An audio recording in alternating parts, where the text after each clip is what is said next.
الحمد لله كفى وسلام على عباده الذين اصطفى أما بعد. قال الله تبارك وتعالى في كلامه المجيد والفرقان الحميد بعد أعوذ بالله من الشيطان الرجيم بسم الله الرحمن الرحيم. لا ينهاكم الله عن الذين لم يقاتلوكم في الدين ولم يخرجوكم من دياركم أن تبروهم وتقسطوا إليهم إن الله يحب المقسطين. إنما ينهاكم الله عن الذين قاتلوكم في الدين وأخرجوكم من دياركم وظاهروا على إخراجكم أن تولوهم ومن يتولهم فأولئك هم الظالمون. عن ابن عباس رضی اللہ تعالی عنہما قال قال رسول اللہ صلی اللہ تعالی علیہ وسلم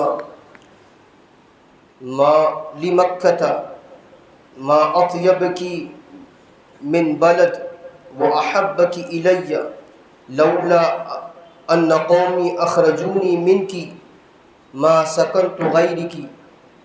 رواہ الترمذی او کما قال علیہ الصلاۃ والسلام. اللهم صل على سيدنا محمد وعلى آل سيدنا محمد بارك وسلم. اللهم صل على سيدنا محمد وعلى آل سيدنا محمد بارك وسلم. اللهم صل على سيدنا محمد وعلى آل سيدنا محمد بارك وسلم. معزز سامعین کرام، ملت اسلامیہ کے عزیز نوجوانوں، بزرگان ملت، جس شریعت، جس مذہب کے ہم پیروکار ہیں، مذہب اسلام، ہمارے اپنے اس مذہب نے ہمیں ہر طریقے کی رہنمائی فرمائی ہے.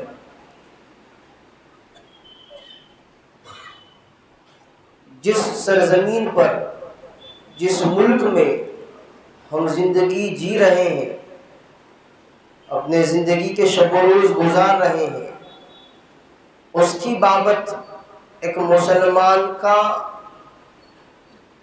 کیا تھاٹ ہے، کیا نظریہ ہے، اس کو کیا سوچنا چاہیے اپنے ملک کے بارے میں، اپنے وطن کے بارے میں، اپنے وطن عزیز کے بارے میں، اس کی کیا فیلنگس ہونی چاہیے، اس کی رہنمائی بھی شریعت کرتی ہے.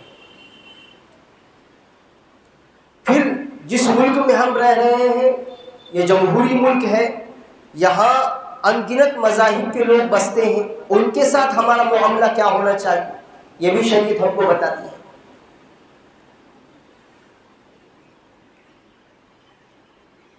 28واں پارہ ہے.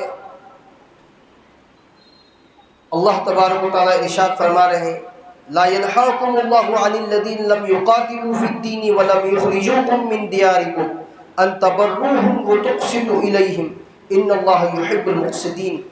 انما ينهاكم الله عن الذين قاتلوكم في الدين واخرجوكم من دياركم وظاهروا على اخراجكم ان تولوهم ومن يتولهم فاولئك هم الظالمون. کیا فرما رہے اللہ تبارک و تعالی ان آیات میں؟ اللہ تمہیں اس بات سے منع نہیں کرتا کہ جن لوگوں نے دین کے معاملے میں تم سے جنگ نہیں کی اور تمہارے گھروں سے نہیں نکالا، ان کے ساتھ کوئی نیکی یا انصاف کا معاملہ کرو. یقیناً اللہ تعالیٰ انصاف کرنے والوں کو پسند کرتا ہے. ہمارے جو ہم وطن ساتھی ہیں، بھائی ہیں، برادران وطن ہیں، ان کے ساتھ ہمارا معاملہ نیکی کا ہونا چاہیے، اچھے سلوک، اچھے برتاؤ کا ہونا چاہیے. یہ قرآن ہمیں سکھا رہا ہے.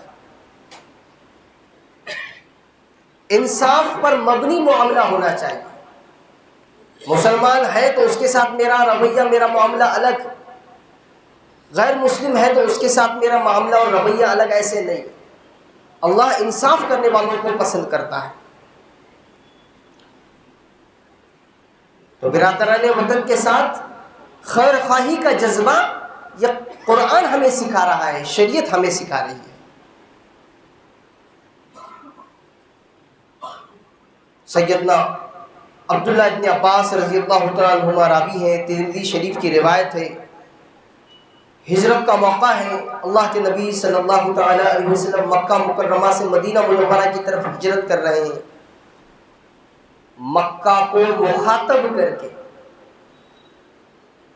اللہ کے نبی صلی اللہ تعالی علیہ وسلم نے یہ جملے ارشاد فرمائے، ما اطیبک من بلد، اے مکہ تو تمام شہروں میں کتنا پیارا کتنا عزیز شہر ہے، جائے وطن ہے، جائے پیدائش ہے، اپنا وطن ہے، اس کے بارے میں ارشاد فرما رہے کہ تو تمام شہروں میں مجھے سب سے زیادہ عزیز ہے، مجھے سب سے زیادہ محبوب ہے، وَأَحَبُّكِ إِلَيَّ، میرے نزدیک تیری محبت، تیری عظمت، تیرا وقار سب سے زیادہ ہے، لولا ان قومی اخرجونی منکی ما سکنت غیرک، تجھ میں رہنے والے باشندگان مکہ اگر مجھے تجھ سے نہ نکالتے تو میں کبھی بھی تجھے چھوڑ کر نہیں جاتا، میں کسی اور جگہ کو اپنا مسکن نہیں بناتا۔ یہ محبت ہے اپنے وطن کے ساتھ، اور اسی وطن عزیز کی محبت میں ہمارے ہزاروں علماء کرام نے قربانیاں پیش کی ہیں کہ جان سے زیادہ عزیز رکھا ہے وطن کو، کہ غلامی کی زنجیروں میں جکڑے رہنے نہیں دیں گے اپنے اس ملک، اپنے اس وطن کو، اس کو آزاد کرانے کے لیے اپنی جانوں کی تک قربانی دے دی۔ یہ ہے وطن سے محبت۔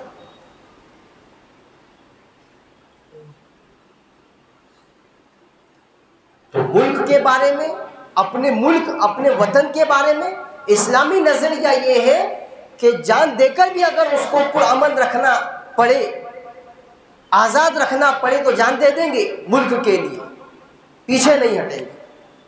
یہ اسلامی تھاٹ اور نظریہ ہے۔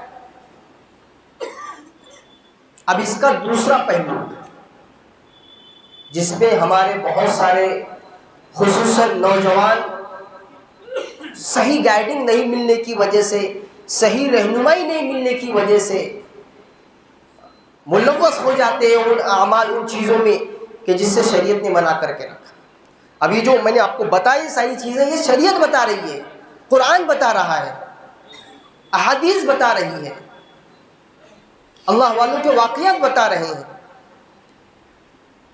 لیکن دوسرا جو پہلو ہے جس کو اللہ تبارک و تعالیٰ اسی 28ویں پارے میں ارشاد فرما رہے ہیں، انما ینہاکم اللہ عن الذین قاتلوکم فی الدین واخرجوکم من دیارکم وظاہروا علی اخراجکم ان تولوہم ومن یتولہم فاولئک هم الظالمون۔ اللہ تو تمہیں اس بات سے منع کرتا ہے کہ جن لوگوں نے تمہارے ساتھ دین کے معاملے میں جنگ کی، تمہیں اپنے گھروں سے نکالا ہے اور تمہیں نکالنے میں ایک دوسرے کی مدد کی ہے، تم ان سے دوستی مت رکھو، اور جو لوگ ان سے دوستی رکھیں گے وہ ظالم لوگ ہوں گے۔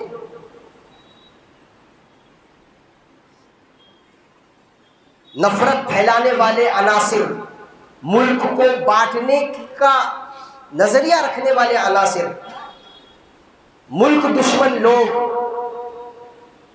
جو انیکتا میں ایکتا کو برداشت نہیں کر پا رہے ہیں کہ یہ ملک جمہوری ملک ہے اور یہاں پر الگ الگ مذاہب کے لوگ اپنے اپنے مذہبوں پر امن کے ساتھ پرامن طریقے سے عمل پیرا ہے، یہ برداشت نہیں ہو رہا ہے۔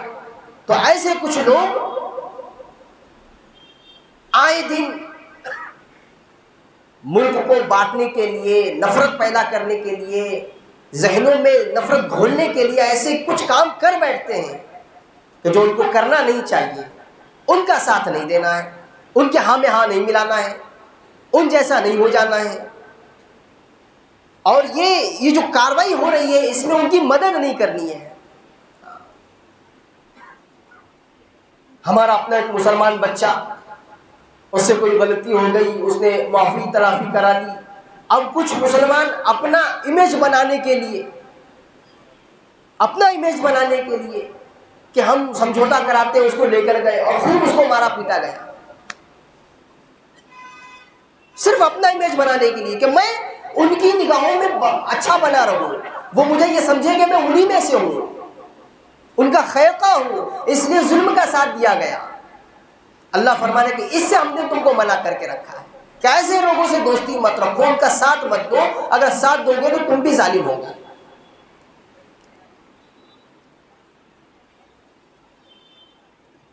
حضرت مولانا ابو الحسن علی میاں ندوی رحمۃ اللہ علیہ بہت بڑے عالم دین ہیں، حضرت فرما رہے ہیں کہ اگر اس ملک میں یہ بات چلائی جائے کہ مسلمان اپنے دین پر، اپنے مذہب پر پوری طریقے سے عمل کر سکتا ہے، وہ نمازیں پڑھ سکتا ہے، وہ روزے رکھ سکتا ہے، وہ مسجدیں تعمیر کر سکتا ہے، وہ مدرسے بنا سکتا ہے، وہ سب کچھ کر سکتا ہے، لیکن وہ صرف ایک کام چھوڑ دے، اگر اس ملک میں رہنا ہے تو وہ ایک کام کرنا چھوڑ دے، باقی سب کچھ کر سکتا ہے۔ کیا ہے وہ ایک کام؟ کہ وہ صرف وضو کرنے سے پہلے جو مسواک کرتا ہے وہ مسواک کرنا چھوڑ دے۔ اگر وہ یہ نہیں چھوڑے گا تو اس کو ملک چھوڑنا پڑے گا۔ تو حضرت مولانا علی میاں ندوی رحمۃ اللہ علیہ فرماتے ہیں کہ ہم اس ایک بات پر بھی ایگری کرنے کو تیار نہیں ہیں، سمجھوتا کرنے کو تیار نہیں ہیں، کہ اس ایک مسواک کو بھی ہم چھوڑنے کو تیار نہیں ہیں۔ ہم اس ملک میں اپنے تشخص، اپنے دین کے پورے تقاضوں کے ساتھ چلیں گے۔ اور ہندوستانی قانون نے، ہمارے سنویدھان نے اس کی ہم کو اجازت دی ہے کہ ہم اپنے مذہب پر عمل کر سکتے ہیں، پرامن طریقے سے اس کا پرچار کر سکتے ہیں۔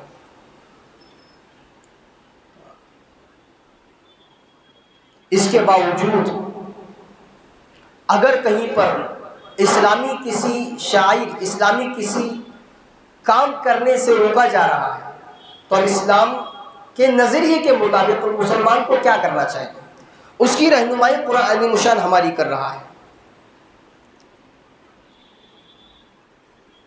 سورہ نساء آیت نمبر 94 میں اللہ تبارک و تعالی ارشاد فرما رہے ہیں، ان الذین توفاہم الملائکۃ ظالمی انفسہم قالوا فیما کنتم قالوا کنا مستضعفین فی الارض قالوا الم تکن ارض اللہ واسعۃ فتہاجروا فیہا فاولئک مأواہم جہنم وساءت مصیرا۔ جن لوگوں نے اپنے آپ پر ظلم کیا، کیسے ظلم کیا؟ کہ اسلام پر، تعلیمات اسلام پر عمل نہیں کیا، لوگوں کے ڈر کی وجہ سے، لوگوں کے بولنے کی وجہ سے انہوں نے چھوڑ دیا اسلام پر عمل کرنا، اور اسی حال میں ان کی روح قبض کرنے کے لیے فرشتے آئے۔ جن لوگوں نے اپنی جانوں پر ظلم کیا اور اس حالت میں فرشتے ان کی روح قبض کرنے آئے تو وہ بولے کہ تم کس حال میں تھے، کس حال میں تھے؟ تو وہ کہنے لگے ہم تو زمین میں بے بس بنا دیے گئے تھے، ہم کو اسلام پر عمل کرنے سے روک دیا گیا تھا، بے بس بنا دیا گیا تھا۔ فرشتوں نے کہا کیا اللہ کی زمین کشادہ نہ تھی کہ تم اس میں ہجرت کر جاتے؟ لہٰذا ایسے لوگوں کا ٹھکانہ جہنم ہے اور وہ نہایت برا انجام ہے۔ البتہ وہ بے بس مرد اور عورت اور بچے اس انجام سے مستثنیٰ ہیں جو ہجرت کی کوئی تدبیر نہیں کر سکے اور نہ نکلنے کا کوئی راستہ پاتے ہیں۔ چنانچہ پوری امید ہے کہ اللہ تعالیٰ ان کو معاف فرما دے، اللہ بڑا معاف کرنے والا، بخشنے والا ہے۔ اور جو شخص اللہ کے راستے میں ہجرت کرے گا وہ زمین میں بہت جگہ اور بڑی گنجائش پائے گا، اور جو شخص اپنے گھر سے اللہ اور اس کے رسول کی طرف ہجرت کے لیے نکلے پھر اسے موت آ پکڑے تب بھی اس کا ثواب اللہ کے پاس طے ہو چکا ہے، اور اللہ بہت بخشنے والا، بڑا مہربان ہے۔ سورہ نساء آیت نمبر 94 سے 100 تک یہ جو 4-5 آیتیں ہیں اس میں اللہ تبارک و تعالیٰ صاف لفظوں میں ارشاد فرما رہے ہیں کہ اگر کسی ایک علاقے میں، کسی ایک خطے میں یہ معاملہ پیش آ جائے کہ اسلام پر عمل کرنا دشوار ہو جائے تو اسے چاہیے کہ وہ دوسرے علاقے میں ہجرت کر جائے، دوسری جگہ شفٹ ہو جائے۔ اور اگر پورے ملکی سطح پر بھی یہ ہو رہا ہے تو اسلام ہم کو کہہ رہا ہے کہ ہمیں ہجرت کرنی ہے۔ حضرت ملا علی قاری رحمۃ اللہ علیہ مشکات شریف کی شرح میں تحریر فرماتے ہیں کہ کسی وطن کو دینی وجوہ کی بنا پر چھوڑ دینا ہجرت میں داخل ہے۔ یہ سمجھوتا نہیں ہو سکتا، اسلام پر عمل کرنے سے ہم رک ہی نہیں سکتے۔ پہلی بات تو یہ ہے کہ ملک کے لیے جان بھی دے دیں گے، لیکن جہاں اسلام کی باری آئے گی ملک چھوڑ دیں گے، اسلام نہیں چھوڑیں گے۔ یہ دونوں چیزیں آپ کو سمجھنے کی ضرورت ہے۔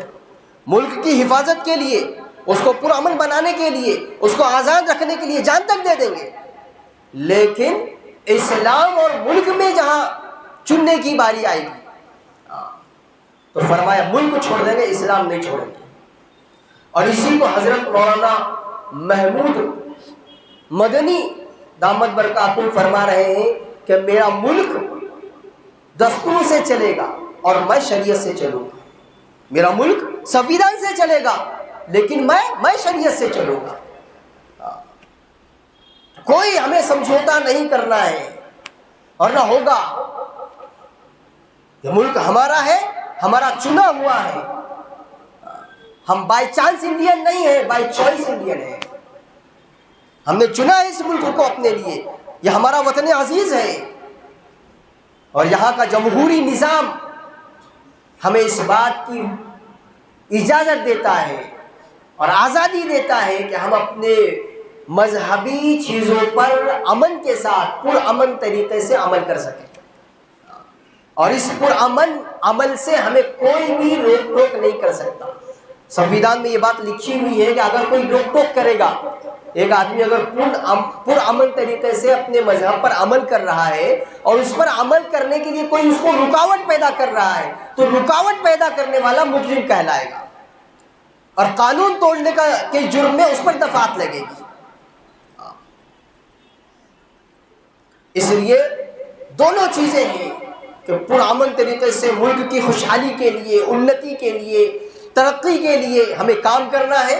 بحیثیت مسلمان یہ ہمارا وطن ہے، وطن عزیز ہے، اس کو پرامن بنانے کے لیے ہم اپنی جان تک نچھاور کریں گے۔ لیکن دوسرا جو پہلو ہے کہ اسلامی تعلیمات میں کوئی سمجھوتا، کوئی بھی 19-20 کا فرق نہیں ہوگا۔ ہمارے بہت سارے خصوصاً نوجوان بھائی غیر مسلموں کے ساتھ ان کے تہواروں میں، ان کی چیزوں میں، ان کے اسٹیٹس میں، ان کی تصاویر میں شریک ہو جاتے ہیں، اور صرف یہ ایک جذبہ رہتا ہے کہ یہ جو ایکتا ہے، یہ جو ایک دوسرے کا رسپیکٹ ہے، ایک دوسرے کا سمان ہے، یہ باقی رہے۔ تو فرمایا غیر شرعی طریقے سے سمان باقی نہیں رہتا۔ آپ اگر شریعت توڑو گے اور یہ چاہو گے کہ اس ملک میں بہت پرامن رہوں گا اور کوئی مجھے دھکا نہیں پہنچے گا، ایسا نہیں ہوگا۔ شریعت ٹوٹے گی، اللہ آپ کو بھی عزت کے ساتھ رہنے نہیں دے گا۔ شریعت پر عمل کیجئے، شریعت پر عمل پیرا رہیے، اور پھر دیکھیے کہ عزتیں تو اللہ کے ہاتھ میں، ان العزت للہ، عزت اللہ کے ہاتھ میں۔ وتعز من تشاء وتذل من تشاء، اللہ جس کو چاہتے ذلیل و خوار کر دیتے ہیں، جس کو چاہتے عزت کی بلندی پر پہنچا دیتے ہیں۔ تو عزت اور ذلت اسلامی نظام کے ساتھ ہے، اسلامی تعلیمات کے ساتھ ہے کہ اگر عمل کریں گے، اسلامی مزاج کے ساتھ زندگی گزاریں گے تو عزتیں ملے گی، اور اسلام کو چھوڑیں گے، تعلیمات کو چھوڑیں گے اور لوگوں کی واہوائی میں، ان کی چاپلوسی میں، ان کی دیکھا دیکھی میں لگ جائیں گے تو اللہ تبارک و تعالیٰ ذلیل و خوار کر دے گا۔ اس لیے ہمیں اپنی مزاج میں یہ بات بیٹھانے کی ضرورت ہے کہ اس ملک کو ہم نے اپنا وطن عزیز بنایا ہے، کہ ہمارا چنندہ چنا ہوا ملک ہے۔ ہم کو آپشن تھا، ہم جا سکتے تھے لیکن ہم نہیں گئے، کیونکہ یہاں کا سنویدھان اور یہاں کا نظام، یہ ہمارا اپنی جائے پیدائش، یہ ساری چیزیں ایسی تھیں کہ جس کے لیے ہم نے اس کو اپنا وطن عزیز مانا اور چنا ہے۔ اسی زمین کی خاک سے یہی خاک اپنی ملائیں گے۔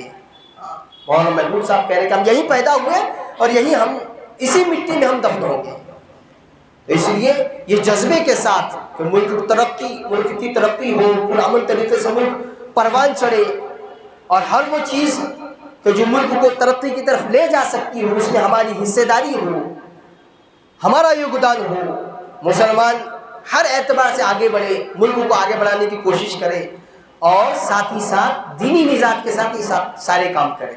دینی مزاج رہے کہ میں اسلام نہیں چھوڑوں گا، تعلیمات نہیں چھوڑوں گا، اللہ کے احکامات نہیں چھوڑوں گا، اللہ کی حرام کی ہوئی چیزوں کے قریب نہیں جاؤں گا۔ جو چیزیں حرام ہیں، ناجائز ہیں، اللہ کو ناراض کرنے والی ہے، ان کو میں ہاتھ نہیں لگاؤں گا، اور جو چیزیں شریعت کی فرائض کے لائن کی ہے، واجبات کے لائن کی ہے، سنتوں کے لائن کی ہے، ان پر عمل کرتا رہوں گا ساری زندگی۔ اس میں بغیر کسی چوں چرا کے، بغیر کسی کے لاؤ لپیٹ کے میرا عمل ہوتا رہے گا۔ اللہ کرے کہ امت اسلامیہ صحیح معنی میں، اور خصوصاً ملک عزیز کے مسلمان اس بات کو سمجھ لیں کہ شریعت اور سنت کے مطابق ہم اپنی زندگی گزارنے کے پابند ہیں۔ اللہ تبارک و تعالیٰ اس میں ہماری مدد فرمائے، اور اس ملک کو، ہمارے اس وطن عزیز کو اللہ تبارک و تعالیٰ پرامن بنائے، شر انگیزی سے، لوگوں کی شرارت سے، خباثتوں سے، فتنہ فساد سے اس ملک کی اللہ تبارک و تعالیٰ حفاظت فرمائے۔ وآخر دعوانا الحمد للہ رب العالمین، والصلاة والسلام علی سید الانبیاء والمرسلین صلی اللہ تعالی علیہ وسلم۔